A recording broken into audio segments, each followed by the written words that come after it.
All right. Well, I'm so happy to present our speaker for tonight's Natural History Night presentation, Rick Kool.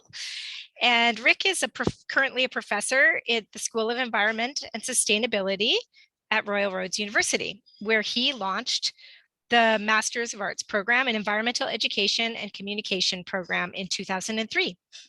Rick has been the science teacher in Uchluit Secondary School. He's taught at Douglas College in New Westminster and as a sessional instructor at the University of Victoria and Simon Fraser University. Prior to moving to Royal Roads University in 2003, he worked in the education and then public program section of the Royal BC Museum, where he was head of interpretation in BC Parks and worked in the biodiversity section of the BC Ministry of Environment.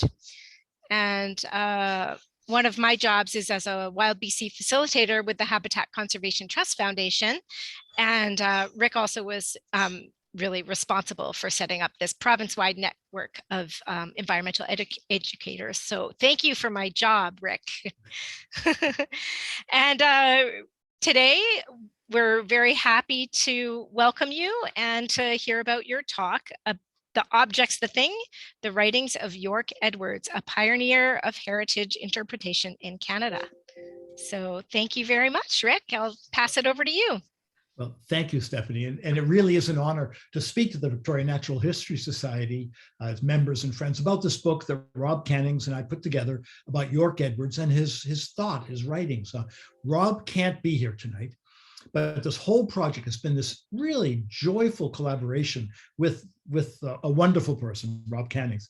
And I hope that you'll tolerate having just the one presenter and not the two that you were promised. And if you throw rotten eggs or something, I can deal with it through Zoom.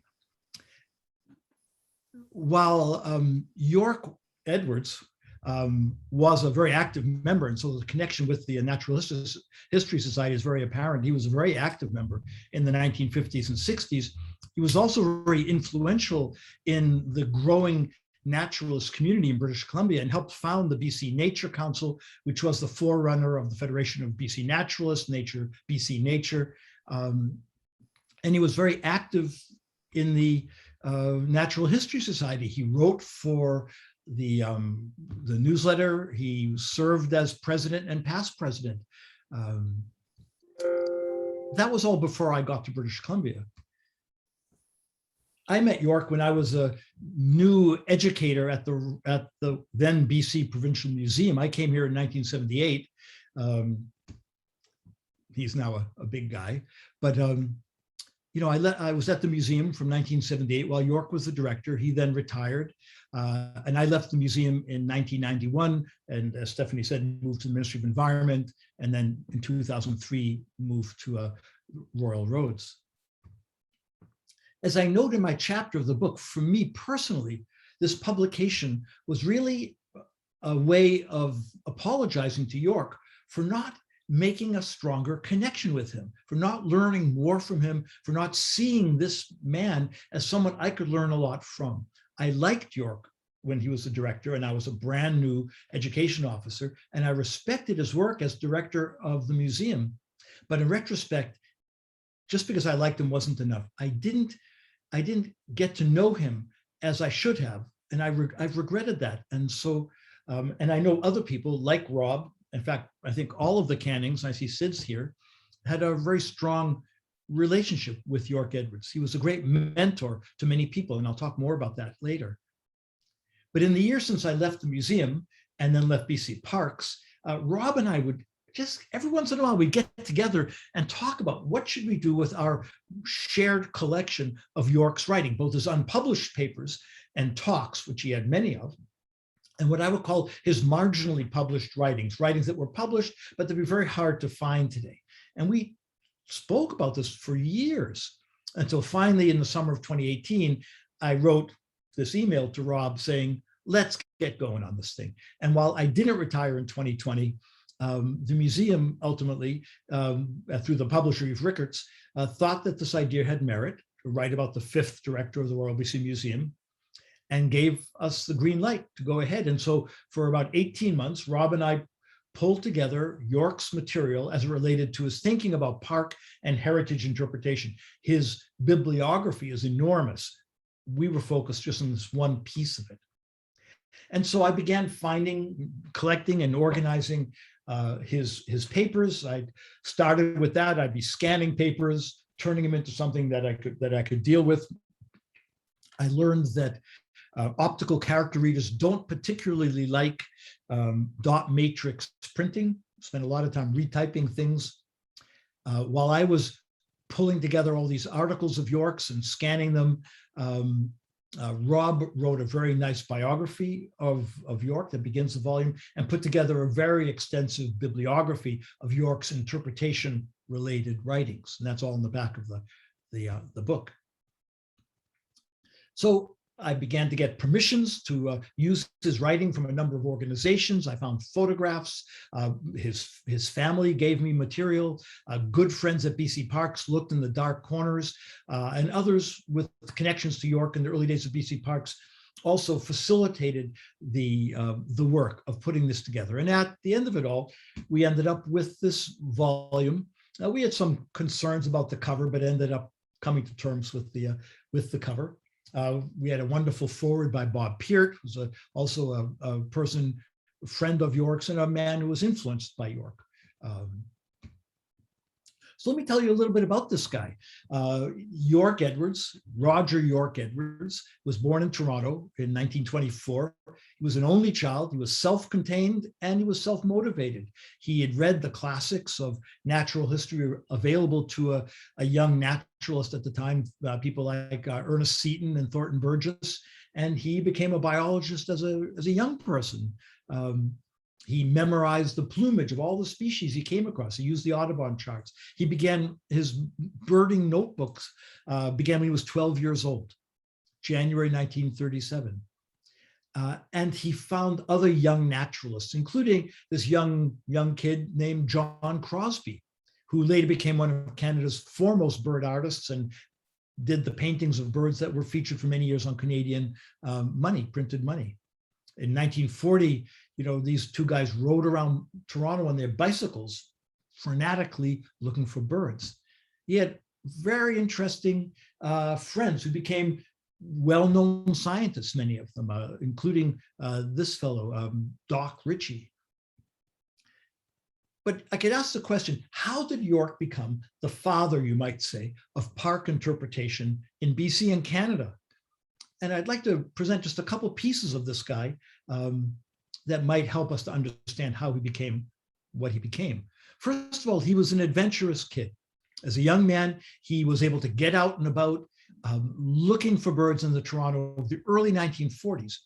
He wrote about heading a field in urban Toronto when he was young, and this is what he wrote. He said, "Field clothes are often a bit on the worn out or disreputable side, or at least they were in the day when money was scarce, and the city naturalist frequently found himself on city buses and streetcars. Sundays were good times to get out with binoculars, notebook, and an assortment of equipment in a pack sack. The early morning rides out were usually uneventful. The city still slept, aside from a few shift workers and the occasional all-night party people. But the return trip was another matter. The ride back was among crowds of people dressed in their best and on their pious way home from church. Never was civilized man so stiffly civilized. And there we were among them, tattered, often wet, usually dirty, and hung with queer equipment. We were acutely aware of disapproving glances, and we seemed to get special reactions when the weather was wet and heavy field clothes gave off their special perfume, or when the pack sack held a special treasure like a gull or a mole that was very dead and on its way home for careful indoor study." That's the way he wrote. This fellow next to him, Robert Ritchie, went on to become a pathologist at the Banting Institute in Toronto. In fact, most of Yorke's good friends went on to become quite accomplished as life scientists. But as a young person too, not only was he adventurous, he was curious.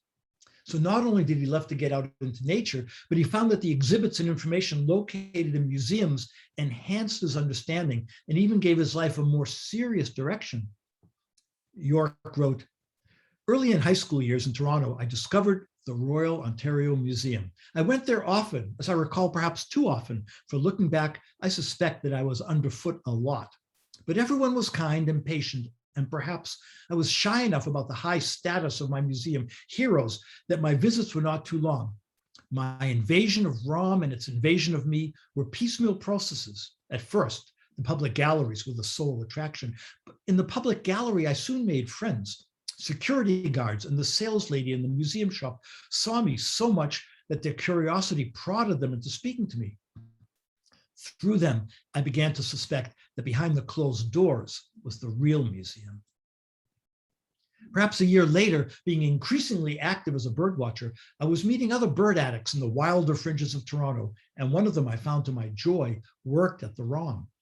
Jim Bailey was Toronto's top robin in the bird chasing set, and his office at the museum became my entrance into mysterious back rooms and storage areas that were the heart of the museum. Many a museum-struck kid hangs about so much that in desperation, someone gives him work to do. This will, so the theory goes, either get rid of him or make him useful. So I eventually found myself working at the ROM. Now, this importance of mentors, of Jim Bailey and others, played a significant part in Yorke's evolution and his life. And he paid back to these early mentors, people like Jim Bailey, through his mentoring of many, many young people in BC, through his work both with BC Parks and with the BC Provincial Museum, and through his work with the Natural History Society. So he was adventurous, he was curious, and he was also literate.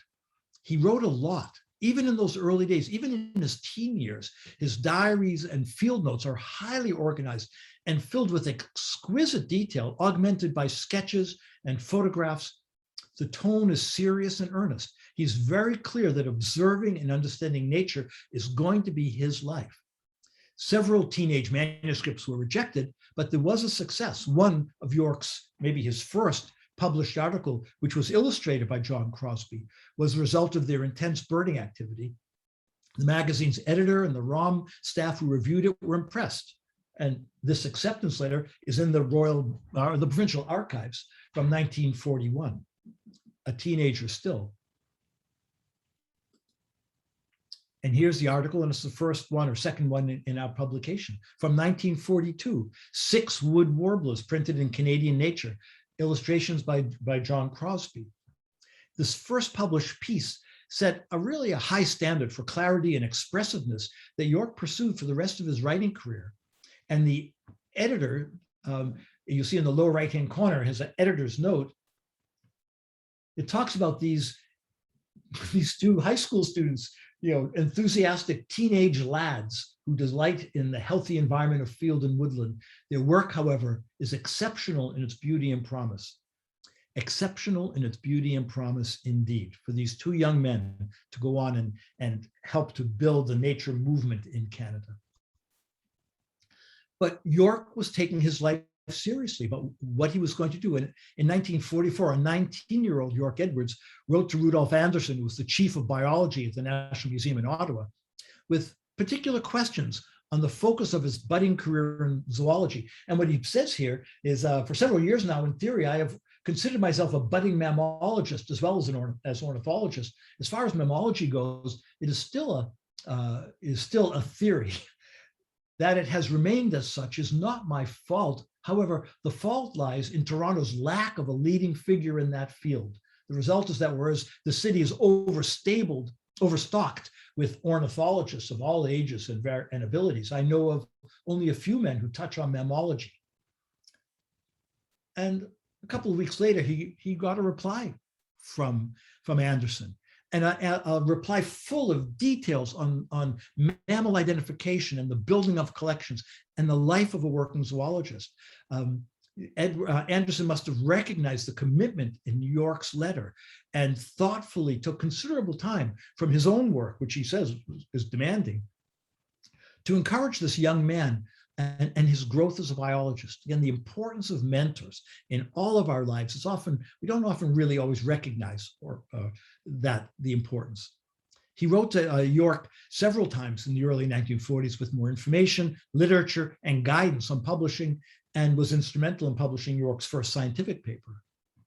Yorke grew into the man he became through both his relationships with nature and his relationships with mentors, and reciprocated as he became more established himself. He became a member of the Intermediate Naturalist Club at the Royal Ontario Museum, and some of these friends of his became very well known in biological circles and beyond. The internationally known artist Robert Bateman over on Salt Spring Island was a good friend of his, as was Bristol Foster, the first director of the Ecological Reserves branch of the BC government. And both of them ended up out here on the West Coast. Yorke did donate specimens, and he collected some of those dead, stinking things from the rucksack he described. But here is the origins of the wildlife biologist and the museum director. He studied forestry at the University of Toronto, and in 1946, he attended a lecture on wildlife research in the Rocky Mountain National Parks by UBC's Ian McTaggart-Cowan. Now, Ian had been the mammal curator at the Provincial Museum in Victoria back in the 30s. And if you want to know more about him, an amazing man, Brian E. Penn's wonderful book, award-winning book, The Real Thing, The Natural History of Ian McTaggart-Cowan, is well worth getting into. But Yorke was enthralled by what McTaggart-Cowan was talking about and eagerly accepted McTaggart-Cowan's invitation to study with him at UBC. He left Toronto and came into graduating with his BSc, and came to British Columbia in 1948. And over the summer, he worked on waterfowl nesting and a banding survey in the Caribou and the Chilcotin regions, accompanied by his friend Alan Brooks Jr. And I've been told by Rob Cannings that they're eating spaghetti and canned green beans. The following year, 1949, he did a biological survey of Manning Park, a place that was destined to play a major role in his career. But you can just imagine being out here in British Columbia from Toronto in the late 1940s on horseback through the Chilcotin. He fell in love with this place, with the natural world, and learned what he could from direct experience with the fauna and flora of his surroundings. But he also learned that there's much more to be gained than just hanging around and just being out there, but that you could gain a lot from working with a knowledgeable mentor. And he was curious about people and nature, and he learned from the folks that were around him. He found also that his skill as a writer led him to consider the various means by which one can invite others to join him in seeing and appreciating the beauty and wonder of the world all around. He finished his master's at UBC in 1950, and then it was a big year. He married Joan Thicke, who was from Vancouver, and got a job with the BC Forest Service in Victoria, where he was heading the newly formed research section of the Parks Division. And from 1951 to 1959, he ran studies of wildlife and wildlife management in BC parks. And I'm sure if you're all in Victoria or from Victoria, you know exactly the spot he's standing. And except for the new wall and little addition that's been done at the legislature, it doesn't look really all that much different now than it did in 1951. After he moved here and began working for the BC Forest Service's Parks branch as a research officer, he decided to deal with his concern that people just weren't appreciating the incredible environments all around them. And he wrote in an article, "Scenery watching is a fine thing, and some people, like landscape painters, can use nature quite efficiently in this way. But most people think that they are through with scenery once they've glanced at it. If this is true, our parks are an expensive luxury that we cannot afford. It's people like these who drive to a park, stop once in the park, then jump into the cars to drive on to the next park. They will tell you later about the parks they have seen. They saw them all right, as wallpaper." And of course, his focus was on Manning Park. And with the opening of the road into Manning Park, people drove through, looked at the wallpaper, and kept on driving. He harassed over years the head of the Park Service to do something about bringing people and nature together in a way that would help people pay more attention to what was going on around them.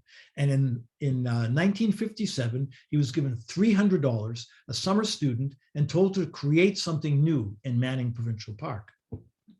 And he wrote, "For that center, I was given a university student to help and enough money to buy only nails, paint, and materials for handmade labels and signs.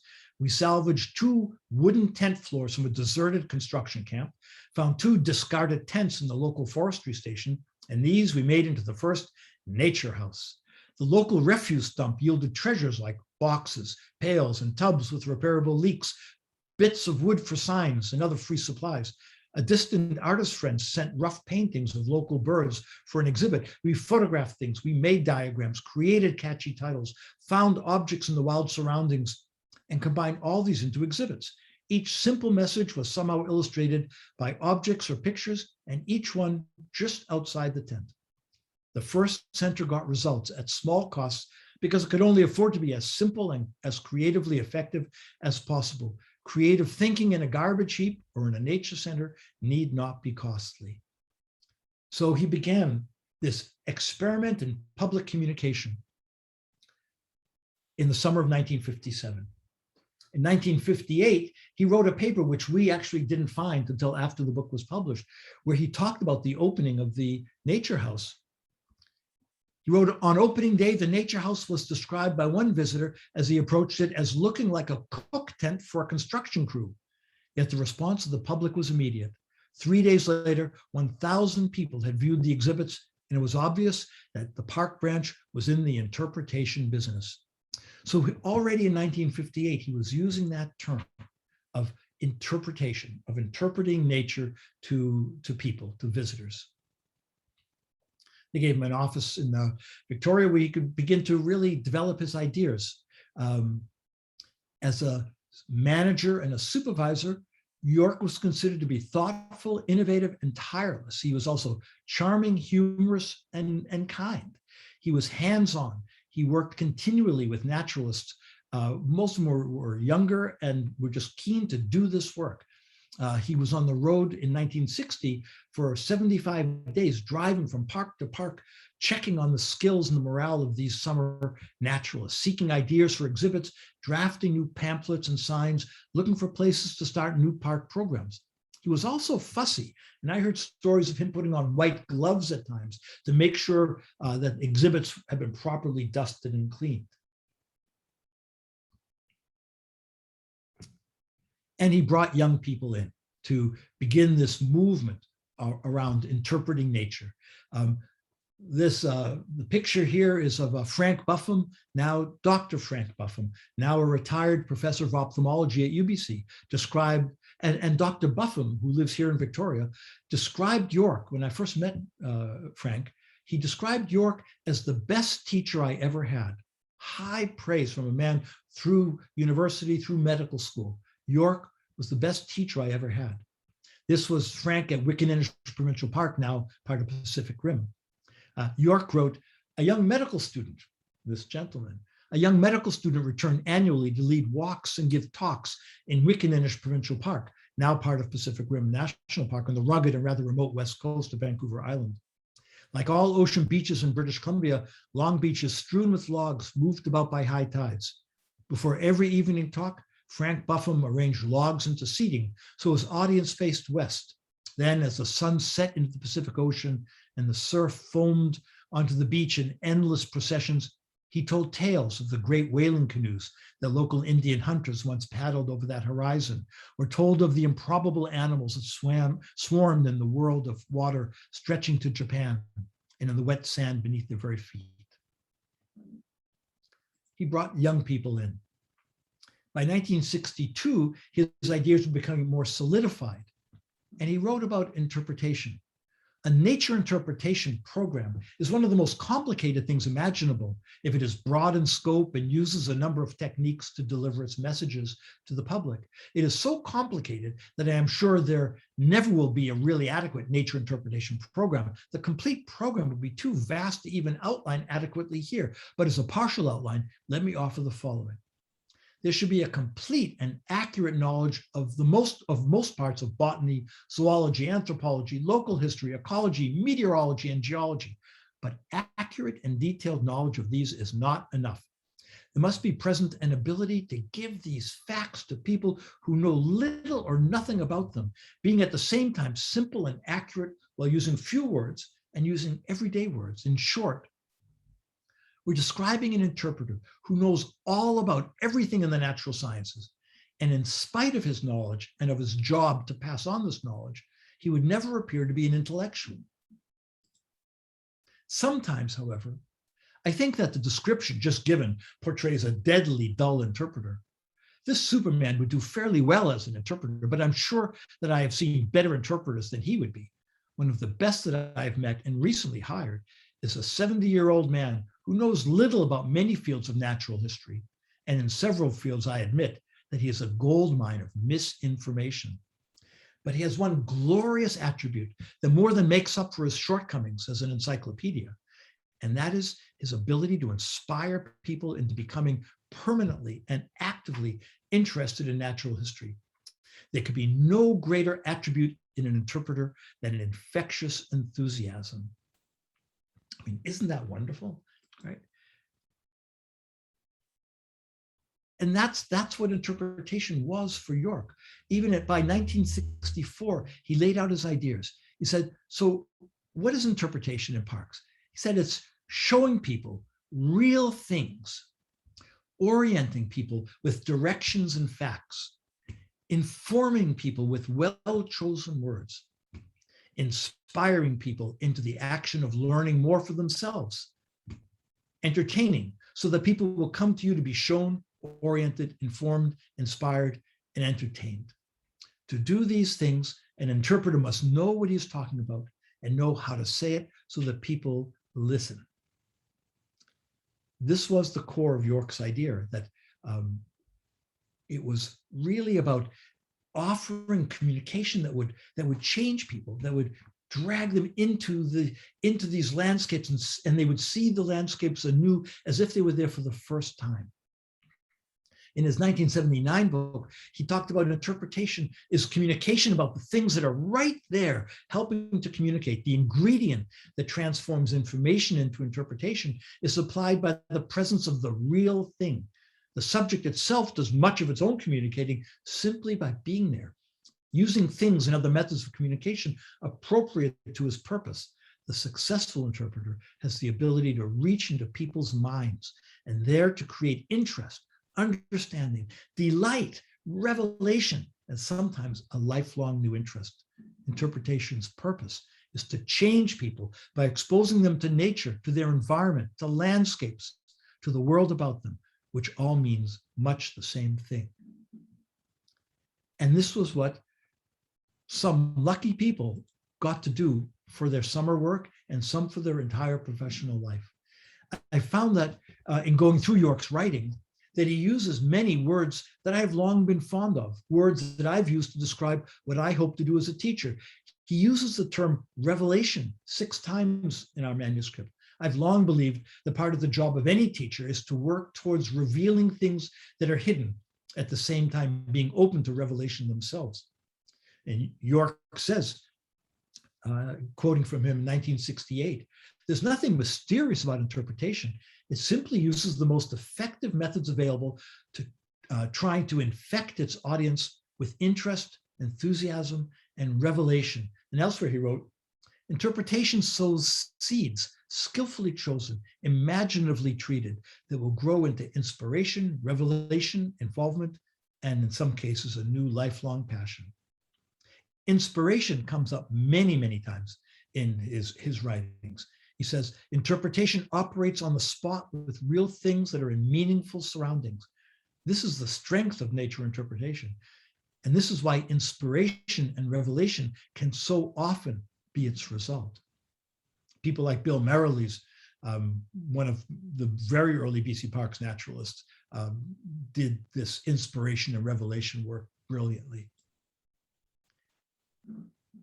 To me, what Yorke is saying is that the work of the interpreter is to be an enthusiastic purveyor of inspiration. He uses this word many times. Well, he talks about the interpreter shows, orients, informs, inspires, and entertains. Inspires or inspiration is found 43 times in our book, far more than any of the other 5 items. And I'm really pleased that the woman who was my first doctoral student, Dr. Jackie Gilson, has just recently published an expanded version of her doctoral dissertation in a new book, Inspired to Inspire, that I'm sure is going to become a classic in the field of heritage interpretation.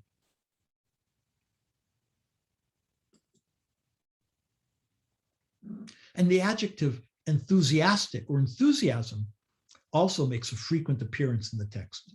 Indeed, Yorke's successor at BC Parks, Kerry Joy, wrote in 1970 in a report about visiting the Y Marsh Nature Center that Yorke had recently opened in Midland, Ontario for the Canadian Wildlife Service. Kerry wrote, "An interpreter without enthusiasm is like stale, warm beer." And Yorke himself wrote back in 1964, "Give me these things, know-how and enthusiasm, and I'll hire him even if he has 2 heads, if he can also get what he knows across to other people." And what gets people, what ropes people in and pulls them into these experiences is often not just the setting, but the enthusiasm of the interpreter. Now, Yorke went from BC Parks to work with the Canadian Wildlife Service with the intent of setting up a network of nature centers across Canada. The first one built in Y Marsh in Midland, Ontario, another one in Quebec, Creston Valley in eastern BC. The network, disappeared in the Brian Mulroney years when all the environmental budgets were cut back in the federal government. And Yorke returned from Ottawa, where he didn't really want to stay, to Victoria to become assistant director and then director of the BC Provincial Museum. I could talk so much we could say about Yorke, but I just want to finish then with I think one of his really useful insights around interpretation. And it's the difference between what he calls object in and object out interpretation. Object out interpretation takes the object, whatever it is, and puts it into its context, its ecosystem, so to speak. And so we can go from the object, if I can make this work here. We can start here. Oh, is that working? And go object out. And this is the famous book by the Ames brothers, Powers of 10. Going outwards, ultimately leading us to our universe. And as ecologists, often that's the way we approach things. We try to put them, we go out from the object into the system, into this focus on relationships and context. But he also felt that when we go out like this, we often miss the details of the object, whatever they are. In the cosmic zoom that we sometimes present, taking the object from its humble position out into the larger world, we shouldn't forget the importance of the zoom inward. And so he really stressed it for museums, and he was writing this when he was the director of the museum in Victoria. We also need to do object in interpretation, into the realm of materials, of constituent parts, of the details, the grammars, that good interpreters go inward, can go inward too, into the object, ultimately down here from the electrons. Good interpreters should know when to use one or the other, and ideally find opportunities to use both approaches, one zooming out from the object, the other zooming in, one going out from a bird's nest to the bird in the ecosystem, another going into the egg, into the embryology, into the development of these miraculous organisms that we're surrounded by. All the time Yorke was at the museum, and even after he retired, he never really became a bureaucrat. He always maintained a strong interest in natural history. He maintained his activities with the Natural History Society, and even at the museum, he maintained an active interest in science, as well as his continuing evolution of thought around interpretation. He gave me the opportunity, as someone who was involved in the public education side, to spend a half day a week in the fossil collection. The fossil collection hadn't been touched basically since C.F. Newcomb died in around 1918 or something. And I was able to begin a more modern categorization and opening up of the fossil collection. He understood that I too wanted to keep an active life in the sciences, and allowed me to spend a half a day a week in the fossil collection. He was a very successful administrator. He ran a large and significant museum, one of the most significant museums in Canada, but he was really happy in the field. In 1981, just 3 years before he retired, he joined this rather extraordinary expedition the museum put on to the Brooks Peninsula on the northwest edge of Vancouver Island. But he didn't go as the director or as the boss. He went as a field assistant to help staff collect specimens and observe. And I tried as hard as I could to get on this and could not get myself on this expedition, but I understand this was a very, very happy thing for Yorke.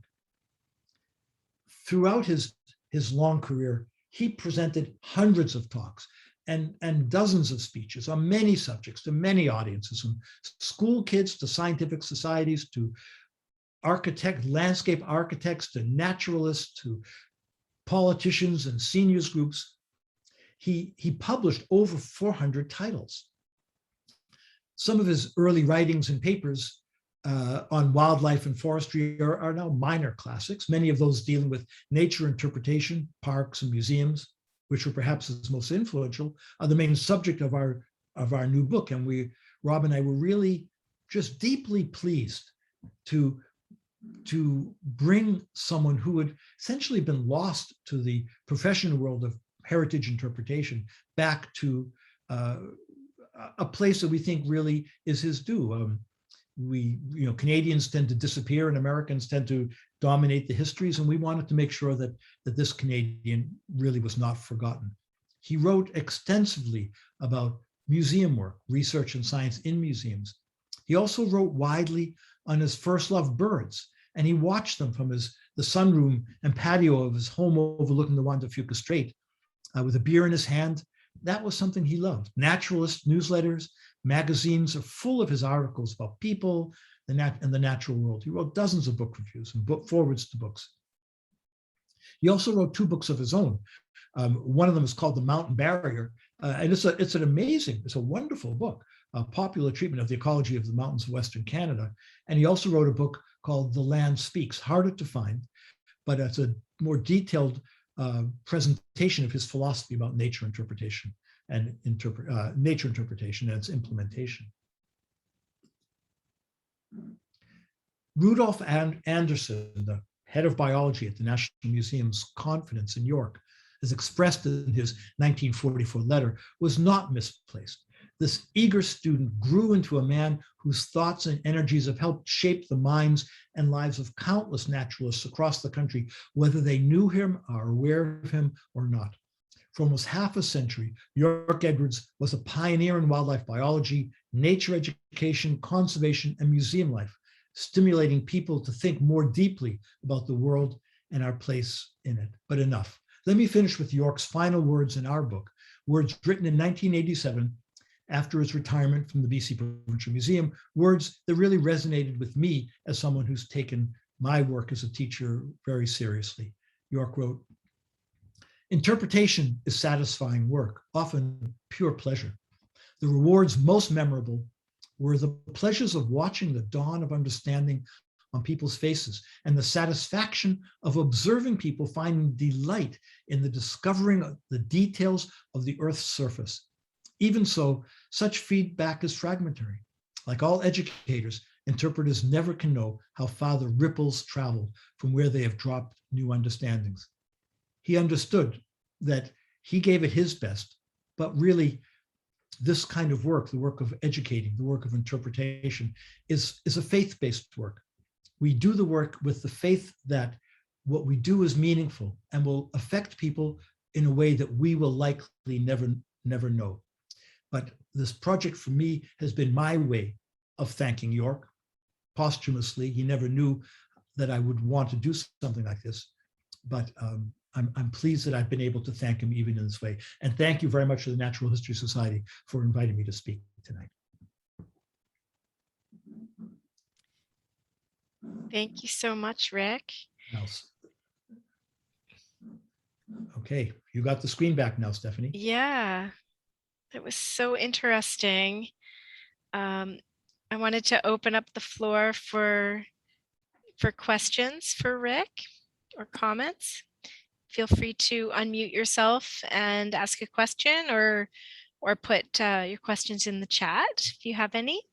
And of course, we've got Sid Cannings here, and Sid, like his brother, would have known Yorke, very, very well. Hi, Sid. Do you want to add any personal insights on your experiences with Yorke? Well, thank you, first of all, Rick, for that wonderful talk. And I've got the book. I haven't even broken its back. I haven't opened it yet, so I will do that shortly. I won't tell you about it, though. I of course knew Yorke a little bit, like when I was a kid. He, as you saw in the photographs, he came out and we went on various little nature hikes together with the Natural History Society and the clubs and so on. And of course, he was Rob's boss when Rob was a park naturalist. But by the time I became a park naturalist, which was because of Yorke, I'm sure, and all that influence, it was Carrie Joy's era, and Yorke had gone on to Ottawa. But we certainly knew Yorke and all his influences. And of course, I guess you didn't even touch, of course, you were mostly focused on interpretation, not his work in Wells Gray and all the wildlife biology influence he had, in British Columbia, so. He was a very important guy in that sense. He made real contributions in more than one domain. Mm-hmm. No, I just remember Yorke, he was always interested and always interested, and had always had a smile and a sparkle in his eye, and he did listen and draw you in and get you going on things. But I can't give you any specific stories. I'm sorry. No, that's great. I have a question maybe for both of you, and that is, how do you think park interpretation has changed since Yorke started some of his work in his day? Do you think that it has changed, or how? Well, I think it has, and I think he might not be totally happy. His focus was very much on the real thing. That the difference between education and interpretation to Yorke was, interpretation is education in the presence of the real thing. If I remember right, he wouldn't let naturalists have slideshows. You didn't, because that wasn't the real thing. That bit about Frank Buffum sitting people down on Long Beach, watching the sun go down, right? Telling stories. That was the real thing. So I think some of the, some of his, he really felt that this was the important part. And I think we're now coming to that understanding too of the downsides of all this virtual stuff, this disconnection from the real thing. In fact, there was a sign, and I didn't put it in my presentation here, at the Y Marsh Nature Center. So after people finish the inside experience, there's a sign saying, there's a lot more stuff outside and it's alive. So go out and see it, right? I think that's something, to me, that's something we really need to think about. I just spent a few days with my family in a rather isolated place with the grandkids and the elderly dog, that had no Wi-Fi and no cell phone connection. And that's now the luxury. And maybe that's something we should be thinking about as in heritage interpretation. How do we, for those few moments that we can do so, offer people these primary experiences, these unmediated experiences? with objects, with processes, natural processes, with people and stories. I think he might be critical of the movement into, he was very critical of some of the world's fairs, for example, Expo, with all the use of audiovisual material. And even though he tolerated some of it at the Provincial Museum, his focus was on the real thing, Mhm. I was just going to tell a story kind of related to that, based on Bruce Frederick. Some of you might remember Bruce from Victoria, who's now passed on as well. But Bruce was one of my bosses at Mount Robson Park, in the early 70s. And I could remember him. He was kind of a Skipper King character, right? He was not the encyclopedia, but he could tell a story and enthrall an audience at any time. And he was supposed to be talking about beavers or something like that. But he sat down, and at the beginning of the talk, he picked a dandelion at his feet and started talking about this dandelion, and every kid in the whole place just gathered around him, and he talked about that dandelion for at least 20 minutes. And everybody was just captivated by that little thing in his hand, and didn't worry about that he wasn't talking about beavers or whatever he was supposed to be talking about in his slideshow. Well, we didn't have slides, and we didn't have electricity there, but growing up in coastal Massachusetts, I spent a lot of time as a teenager at the Woods Hole Oceanographic Institute. And one of the great biology libraries of the world is in Woods Hole at the Marine Biology Lab. And as you walk into, and so I remember as a teenager, as a kid in high school, walking into the library at the MBL, and there's a brass plaque as you walk in. It's an aphorism of the great naturalist founder of the Marine Biology Lab, Louis Agassiz. And it says, "Study nature, not books." So you walk into this great library, and as you walk in, it's telling you the same kind of thing that Yorke might say, right? Study nature, right? Connect with those things. The books are secondary.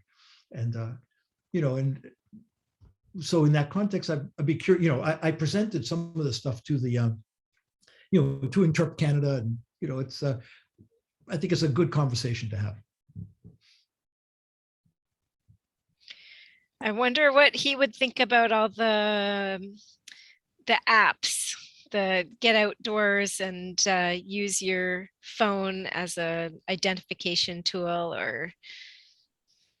Well, that might not bother him. I'm curious what Sid would think. He was a fan of keys and the Peterson guides. Those are ways of enhancing your understanding of what you're seeing. But the first act is that of seeing. I wrote a paper, again, with Yorke's influence, when I was early on in my life in the museum, about what do we do in museums. And I connected it to one of my philosophical heroes, a British mathematician and metaphysician named Alfred North Whitehead, died in 1947. And Whitehead talked about, in a book called The Aims of Education, he talked about the rhythm of learning. And he said the first stage in learning to him was the stage of romance. As we fall in love with things, we look closely at things, we fall in love with ideas, with people, with objects, with nudibranchs. I can't understand why people fall in love with birds, but that's another whole story. And because we fall in love with these things, we want to know stuff about them. And the second stage to Whitehead's rhythm of learning was the stage of precision. Now we want to know, what is the subspecies of warbler that I'm looking at, right? And how do these things work? And what are the social structures of this community I'm visiting? We're willing to learn, when I used to talk about this at the museum, talk little kids and dinosaurs, right? Little kids who can't successfully wipe their bottoms, know 30 species of dinosaurs because they've fallen in love with them, the romance, and they learn the details because it's completely meaningful. And then Whitehead says the final stage of learning, he says, is the stage of generalization, where you take this thing that you love and you know about, and now you put it into a larger context and fall in love again with new things that augment your original interest. Naturalists do this all the time.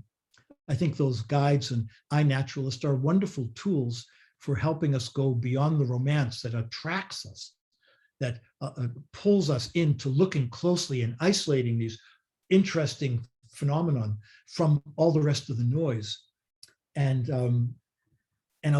allow us to really look closely, to isolate them, to inspect them carefully, and then to insert them back into the larger context. So I don't see those as being problems per se, because they can help us to focus on what's in front of us and gain depth and understanding.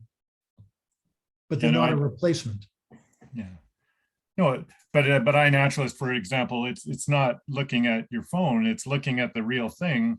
Yes. And taking a picture of it with your phone, and then asking the world around you, what is this and what is its place in the world? And you get instant, or not instant in some cases, but if I take a picture of a hoverfly in Whitehorse, Yukon, where I live, some young teenager from Harvard will identify it within a day, and then give me a link to his keys on the web and all that stuff that he's derived. And a young student at some university back east will identify all my orchids. So I've learned tremendously from iNaturalist over the last 2 years even, and I think it's like it augments all the books I own, but it certainly got me interested in things I didn't know much about, or I wasn't as curious as I could be, because it wasn't as easy to find out what they were. And Yorke was, he liked to know what he was looking at and do the identification, and he could have fun. And I was thinking, as you were describing the keys and the kid at Harvard, at Woods Hole, there was a group of grad students who published a key to the polychaetes of the Woods Hole region, the marine worms of the Woods Hole region, and they did it all in poetic couplets. And the first couplet is, I remember this stuff. I can't remember my children's name though. But the first couplet is, if you find a worm too firm to squirm, it's Aphrodite in her fuzzy nightie, which is the sea mouse, very hard kind of carapace. And the last couplet is, and this is all done to families of polychaete worms. The last couplet is, if you've not yet found its name, publish fast and win your fame. So again, the tools for looking and seeing, with a little bit of humor involved as well. Yeah. That's awesome. I love it. Is that available? I have a copy of that. I should, we can talk about that, Stephanie. Okay. That sounds the great. whole thing is Love about, it.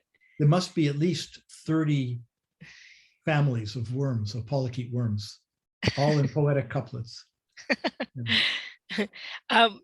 Just to comment on maybe some things have changed a lot, but excuse me, I was struck by something that is the same, which is the majority of people just kind of whizzing through a park, getting out of their car, looking, getting back in, going to the next spot. And I guess I wouldn't have thought it would have been like that way back then. Maybe it wasn't that long ago, but there was more nature around, more wild places, people more connected to the outdoors and to the natural world. So it's interesting to me to think that still the vast majority of people were so disconnected and lacked that kind of closer look and interest to slow down and really get to know what's around them in a deeper way. I think that's part of the, I think that was part of Yorke's message entirely, was, you wanted people to slow down, to see. And I think people like the fellow you described, Sid, but on the island, or Freeman King, they were about, look at stuff, look at this incredible place we live in, look at these incredible things we share this place with, and encouraging wonder. I think wonder has always been a, like a goal for many people. How do you increase the amount of wonder in the world? If you look at the world with wonder, you're much less likely to be fighting with people, for example, right? And you're probably much more likely to be appreciative of what you have and what the world offers. I don't think Yorke was a strong materialist in any way. He he gained the richness, I think, in his life was from the experiences of people and of witnessing what was going on in his journals. Like, so he did a lot of trips back and forth across the strait from Victoria to Vancouver, and he kept journals for his whole life. And I remember some of the ones that really impressed me were his descriptions of Bonaparte gulls in February at the entrance at the western end of Active Pass. And I'm not a birder. In fact, I've avoided an emotional attachment to birds for almost my entire life. But I loved Yorke's writing about the birds, those little notes. And I appreciate the Bonapartes when I go through Active Pass in the wintertime. And I do that because of Yorke Edwards. That was a richness in his life. I guess that speaks volumes that Yorke Edwards could turn you into a reluctant birder. Only, yeah, a little bit. Yes. Yeah. I was dragged up Mount Washington in New Hampshire by my mentor at the University of New Hampshire, who taught ornithology. I would have hiked the mountain anyways, but to look for the elusive boreal chickadee was not a good reason for climbing a big mountain.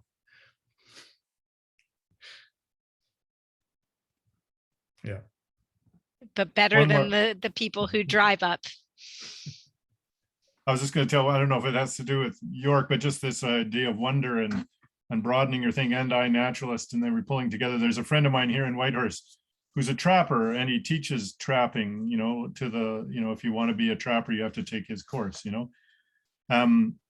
but he got given an iPhone a couple of years ago, and he started taking pictures with it. And then and Bruce Bennett, or a friend of mine, told him, you should put that on iNaturalist. And he's now way better at the insects of the Yukon than I am, because he takes pictures of every insect he sees and every flower, and he really then goes into detail and really focuses on that one object and tries to find out what it is. He goes to all corners of the web and gets all these books, and so he's got a fantastic, like, he even had a show at the local art gallery of all his insect photographs from his iPhone, all identified, and so that's brought him into this whole other world, that he always appreciated the natural world as a trapper, but it's opened up this whole microcosm to him.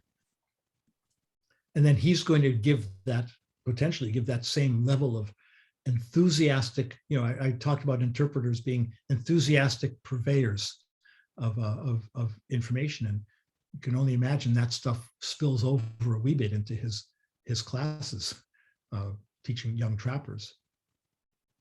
Yeah, pay attention is what I think all this interpretive stuff is about. And I think that was really something that Yorke probably really stressed, that pay attention. And plus the book has some really, he was a really good writer, and he has some very funny stories that we put in, stories that, very self-deprecating stories about him, trying to hunt ground squirrels in the Chilcotin and being discovered doing this by some First Nations hunters on horseback. And he's in a pile of scrub with his bum up in the air, looking for this squirrel that he thought he blasted, but probably escaped. And, they're funny stories. And he wasn't aggrandizing himself at all. I look forward to reading your book. Well, it's Yorke's book. We just packaged it. Okay. Yeah. That's right. Yorke's book. Well, thank you for packaging it so that we can all learn from him. And it sounds like there's a lot of treasures there. Yeah. Does anyone have any other things they want to ask or share? I saw that your book is Yorke's book is I saw it at Monroe's, and I don't know if everyone's in Victoria. It's probably also at Bolin Books and some other. Yeah, and the Royal stores. BC Museum has it, and I think it's on the ferry as well. That was pretty exciting. Oh, that's great. Okay. On the ferry. Yeah, and if you're not local, maybe other online sources or I'm sure your local bookstore will order it for you. They'll get it. Sure. There you go. Your independent bookstore. There you go. Plug for your independent bookstore. Well, thank you so much again. That was so My pleasure, interesting. Stephanie. Lovely to Totally see you great. both. And everyone take good care. Okay. See Okay. you again Nice seeing you all. soon. Nice seeing you, Sid. It's been a long Nice seeing you, time. Rick. That's great to see you. And thanks, Stephanie. Thank Yeah. you. Nice to see you. Okay. Okay. All Bye-bye. right. Bye-bye.